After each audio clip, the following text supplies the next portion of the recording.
ഡൽഹി നിയമസഭാ തിരഞ്ഞെടുപ്പിന് ദിവസങ്ങൾക്ക് മുൻപ് നടത്തിയ ബജറ്റിലെ പ്രഖ്യാപനങ്ങൾ തിരഞ്ഞെടുപ്പിൽ ബിജെപിക്ക് ഗുണം ചെയ്തേക്കുമെന്ന വിലയിരുത്തലുമായി രാഷ്ട്രീയ വിദഗ്ധർ.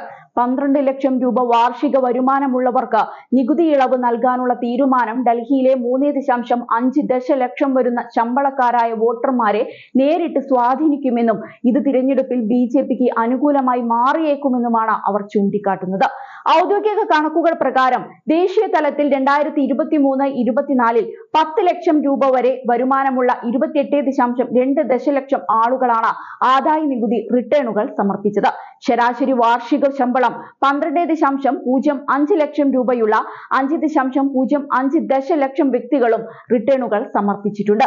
അതായത് നിർദ്ദിഷ്ട നികുതി ആനുകൂല്യങ്ങൾ രാജ്യത്തുടനീളമുള്ള 33 ദശലക്ഷത്തിലധികം ശമ്പളക്കാരായ വോട്ടർമാരെ നേരിട്ട് ബാധിക്കാൻ സാധ്യതയുണ്ട് എന്നർത്ഥം.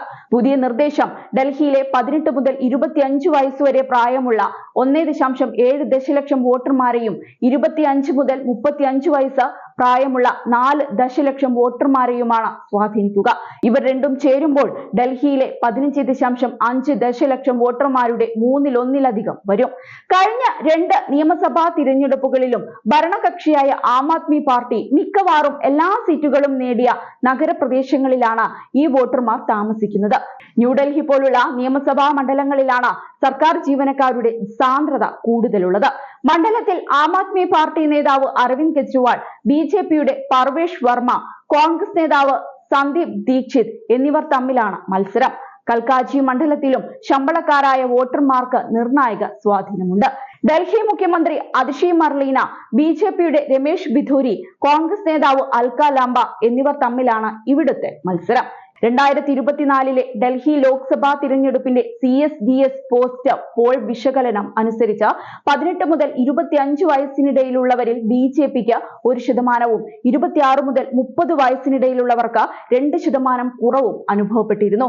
ഈ സാഹചര്യത്തിൽ നികുതി ഇളവിന് ഏറെ പ്രാധാന്യവുമുണ്ട്.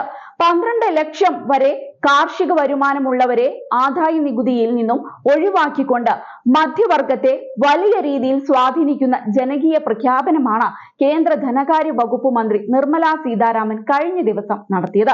10 ലക്ഷം വരെ വരുമാനമുള്ളവർ നികുതി നൽകേണ്ടതില്ലെന്ന പ്രഖ്യാപനം ഉണ്ടാകുമെന്നായിരുന്നു ഏവരും കരുതിയത്.